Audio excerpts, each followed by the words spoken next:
चंद्र पुष्पवान् प्रजावान् पशुमान् भवतिम् मन्दिरमावद् नीर मन्दिरमावद् नीर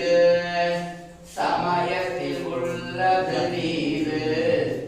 दोषं நீக்குவது நீர்